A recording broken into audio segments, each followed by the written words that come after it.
Alright, time to make some changes to Kestia. Just take out some cards that aren't working quite as well as I thought they would. Put in some things I hope work better. And also talk about casual. What makes it something casual? What makes it not? If you've been watching my put videos, first, let me get the first change. The first change, Rubinia is coming out. I love the card. I like the fact that I had this old Legends printing. In fact, I have a lot of old cards. Some of my old cards are pretty powerful, have interesting effects, and I want to play them. Some people don't like that I want to play these old powerful cards and say they're not casual. Some of the cards that aren't that old and powerful, they say aren't casual either. So I'm not really sure where the line is to be drawn. So anyway, let's check out Rubinia Soul Singer. And we're going to put in this Inventive Iteration. So Inventive Iteration, it's an enchantment, so it feeds right into the theme of the deck, which is Enchantment's Attack. So, stage 1. Return up to one target creature or planeswalker to its owner's hand. Could be anybody's. Stage 2, draw a card. There are no artifacts in this deck, therefore I want to be able to turn an artifact card from my graveyard to my hand. Stage 3, exile this saga and flip it over into the Living Breakthrough. So, on this stage, it has one blue pip. On this stage, it has none. So, if that was what was keeping Thassa active, Thassa will shut off when it flips and go back to just being an enchantment, not a creature. So, what does this bastard do? Flying. Whenever you cast a spell, your opponents cannot cast spells of the same CMC as that spell until your next turn. Could be interesting. I want to see if it works. In any case, it's an enchantment that flips over into an enchantment creature, which is what Kestia wants. To remind everybody, and I'm still waiting for some people to, so some people have said Tuvasa is a better commander than Kestia for this deck. The reason I have Kestia is she comes down turn 4, typically, maybe a bit earlier if I get some ramp. Whenever an enchanted creature or enchantment creature I control attacks, draw a card.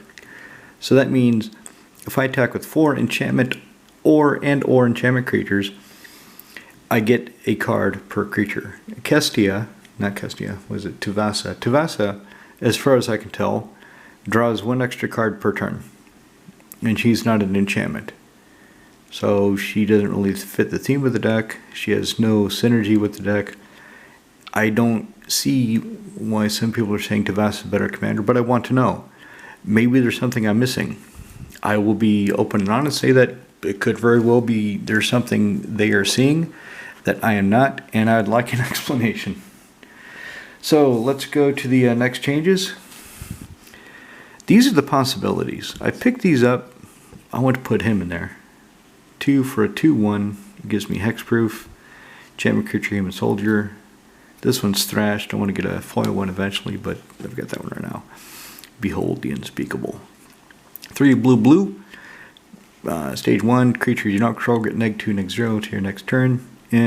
Stage, sometimes that can be good. Most of the time it's just going to be Stage 2, if you have 1 or fewer cards in your hand, draw 4. Otherwise, scry 2, then draw 2.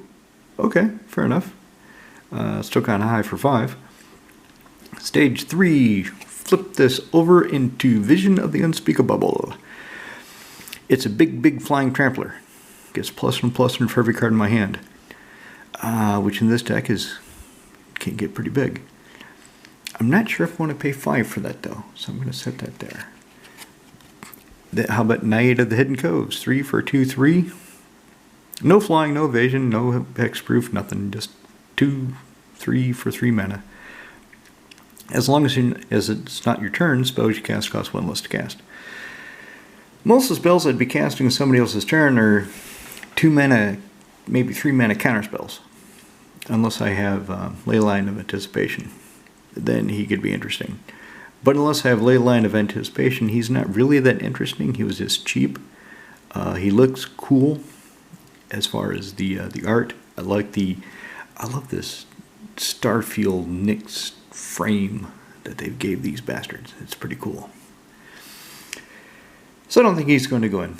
Maybe Behold the Unspeakable, but not him.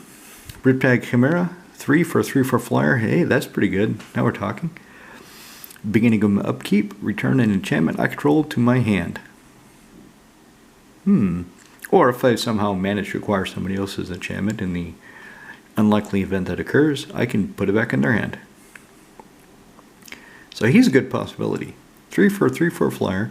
So he's got evasion. He's an enchantment creature, so if Kestia's on the board, he can fly over. And Kestia triggers on attack, not damage. So as long as he attacks, even if he's blocked, I could draw the card. So he's a strong possibility. Let's put him there. Whitewater Nades. 5 for a 4/4, no flying, no evasion, no hexproof, nothing. But whenever she or another enchantment creature enters the battlefield under my control, target creature cannot be blocked this turn. That's pretty good, except I've got Aura, Greater Auramancy in the deck, and if I have Greater Auramancy, all of my enchantments and all of my enchantment creatures have Shroud and cannot be targeted by anything, no matter how badly I want to target them. So she doesn't really work in this deck.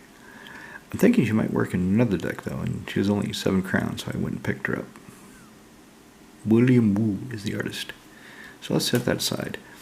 Then we have this guy, Flitterstep Eidolon. 2 for 1/1 unblockable. Now we're talking.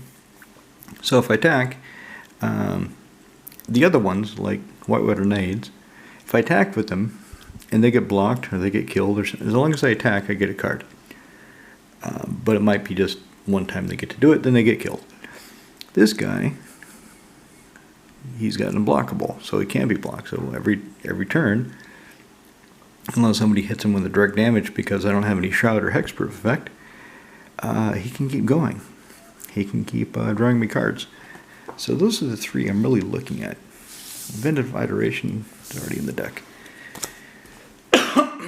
Let's take out... So Rabinia came out. What's funny, to go back to the discussion about casual, what's really funny to me, kind of interesting, is none of the discussions touch on my dual lands. Nobody cares about my dual lands because they're just mana fixing.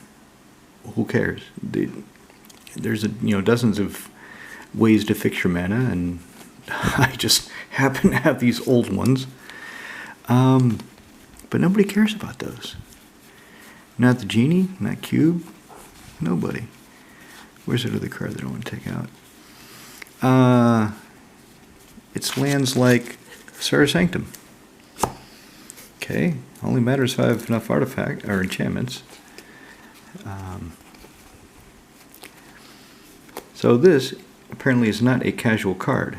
It's an old card, it's narrow, it only goes into a few decks. I don't know what the magic number is for the enchantments that you would want in a deck before having this. But I assume it's pretty high. This deck it's pretty high. And when I generate 5-6 mana turn off of it, I can understand why he gets upset.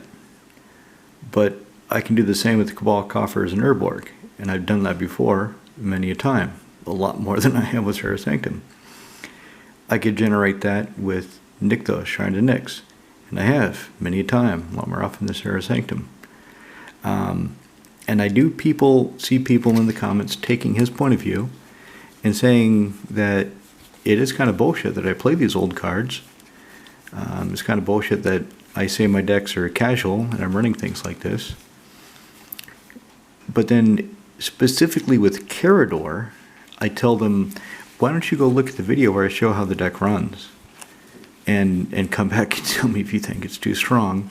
Watch the videos where I lose, because it is not that good of a deck. It is fun to play, but it plays like a precon. It is not a precon. Now, on the other hand, Edric, I understand why they don't like that stuff in Edric, because Edric is kind of a bullshit deck. I freely admit that. I built him strong. I don't think he's oppressive, but strong. He has a Guy's Cradle, and he also has a Winter Orb. And I think the Winter Orb pisses them off more than the Guy's Cradle does. But the idea of the deck is I play a lot of small creatures, and I have to go fast, and I have to slow everybody down. So, play a lot of small creatures, I need a way to slow people down, so I play the Winter Orb. Also behind this, Edric is a deck that I don't play very often. Kestia is probably a deck I'm not going to play very often because it is consistent. It has some explosive plays. So I'm going to take out the Shield of the Oversoul. The reason the Shield was in here was to protect Rabinia. If she comes out, I will no longer have any reason for Shield to be in there. The question is, what is the best effect to replace it with? So I have Hexproof. Okay, I already have Mask, Ivory Mask in the deck. Ivory Mask is in the deck, gives me Shroud. So I don't really need him to duplicate the effect, because giving myself Shroud or Hexproof hasn't really been that important in most games. In most games, it doesn't matter. And in a few games, it matters greatly. But it's hit and miss. It completely depends on what the other lads play. So maybe Anger of the Gods isn't what I need. So Riptide Chimera, beginning up, bouncing enchantment control. He's tougher. He's got flying, but he can be blocked. This guy comes down even quicker, and he can't be blocked. And he can be bestowed upon another creature if I don't have the Greater Oromancy in play. If I have Greater Oromancy in play, he can't be bestowed. So, if I have Riptide Chimera, what are some possible things that it would have to bounce back? And that's not in and of itself a bad thing if I have enchantresses in play. And I've cut down the enchantresses a lot in this deck in order to put in more enchantments, in order for the focus to be on Kestia attacks, not me just playing cards. So with Rafik, the focus was on playing cards, casting enchantments, casting auras. With Kestia, the focus is on getting creatures that either are enchantment creatures or become enchantment creatures and attacking and drawing cards that way. And it's surprised me how effective it was. I was quite happy with it. The other lads weren't as much, but I did think that when I was just casting and Shark Typhoon was making anywhere from a 10-10 off of Omniscience to a 1-1 off of Burgeoning. 10 tokens in one turn. I think Cube was a little bit amused. The Genie was not amused in any way, shape, or form. I was far more amused than I should have been, but that's just me. So what should I take out? I'm going to put in the Flitterstep Eidolon because unless I have Burgeoning or Exploration and Enchantress effects, I really don't see where I would want to be bouncing that many enchantments back to my hand. Now, when this deck was Rafik, that's exactly what I wanted to do, is bounce some lower casting cost enchantment to my hand, because I would have 1, 2, 4 enchantresses in play.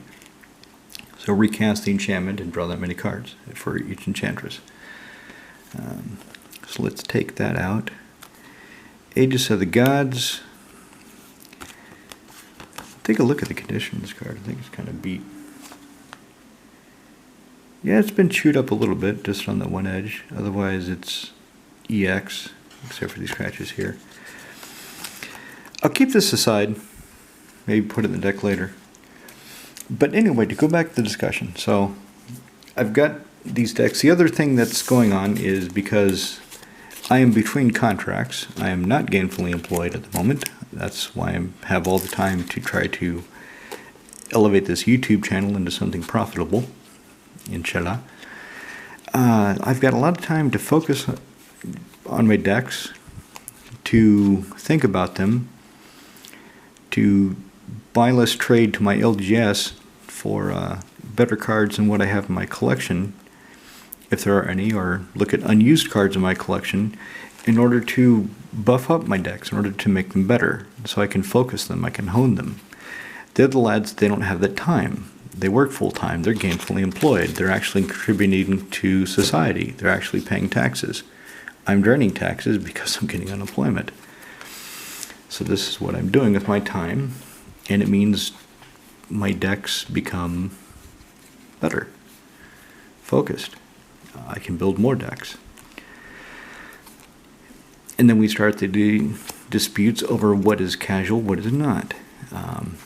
And to go back to it, it really started when I was playing Kenrith, and the way I built Kenrith with all basic lands except for 3, I thought was fair. I thought if I only have basic lands, it's a fair way to play. Not really considering how powerful Kenrith himself was going to be, because I never played with him before, and I didn't really think it through. Kenrith is essentially a planeswalker. He's essentially a planeswalking god. 1 red, everything gets trampled in haste. 1 in a green, put a +1/+1 counter on any creature you feel like. And you can use it politically. You can put a +1/+1 counter on somebody else's creature if they give you a favor. 2 in a white, target player gains 5 life. Hey, you look like you're about to get killed. Here, gain 5 life, and I'll save you a round to be a buffer for me. 3 in a blue, target player draws a card. You look kind of low. If I have you draw a card, are you going to help me out? Okay, grand, draw a card. 4 in a black, target creature from graveyard onto the battlefield under its owner's control. Any graveyard, any creature, but the owner gets it back. So Kenrith is not only powerful, he can bestow favors upon any of the people he's playing with. And I really didn't fully consider how nice it was going to be to have all those abilities. So I built the deck with all basic lands, thinking, but then I put in things like back to basics, which I have not drawn in the 2 games I played with Kenrith. And I don't think it's going to matter too much anyway. But this is what sparked the debate. Seedborn Views. This, at the 3rd turn she was in play, when I was untapping with her my lands in Kenrith, caused a fury of accusations that she is not casual, that I shouldn't play this in a casual environment, that this is CEDH that I am playing now, and I objected to it. I'm doing what the deck wants to do. Have mana available and do things with Kenrith. Some of the things I'm doing, casting Thunder Dragon, casting Avacyn, playing things on the cheap with Sneak Attack, having Bird of Fire. So I thought I was making a relatively fair deck on par with what the lads are fielding these days. And they are not. And I don't know what to do about it. I don't know if I want to do anything about it or should do anything about it. Maybe I just put the deck aside and left it intact for perhaps a change of heart, change of state. Maybe when I go to Alamotes and I have a change of group that I play with, and they play hard out there. They play much harder. So I'm not really sure. I don't really haven't followed a single train of thought. I haven't stayed on topic when it comes to this whole idea of casual versus, let's call it, competitive. So I get that my decks are good, some of them better than others. Some of them it depends on the matchup quite a bit. Some of them are just good, period. And they range from the lowest power, which is Carador. Carador is my worst deck objectively, to something like Edric, Spymaster of Trest, who is one of my better decks, no question. And then there are decks like Edgar Markov. I have an Edgar Markov deck that really doesn't have the only bullshit land he has. So he has Cabal Coffers. He has Urborg Tomb of Yawgmoth. He has one way of finding either one of those. He has a Phyrexian Tower. But is he a bullshit deck? Yes, he's a bullshit deck because of Edgar Markov. Having Edgar Markov as the commander, if you make the deck in any way good, in any way consistent, it's going to be a bullshit deck. But all that shit's in print. All those cards are in print now. Result of his cards in Edgar are dual lands, but I already said, nobody cares about the dual lands they play. They don't give a shit. They only care about things like Gaia's Cradle, Serra Sanctum, Seedborn Muse, which is in print. And I believe she has been in at least one pre-con. Or some kind of supplemental set, some kind of sealed, you can buy it and automatically get her supplemental set. I know she was in Commander Collection Green. So, anyway, I just wanted to start the discussion, see where you, my audience, is on this debate. You think I'm full of shit and I should just shut the fuck up and depower my decks? Do you think that I'm bitching too much? Or do you think that my decks are good, powerful, but overall, compared to what I'm playing against, fair for the most part? Or is it just specific decks? Specific decks I've shown you that you think, oh, that's bullshit. You're out of your fucking mind if you think that's a good deck.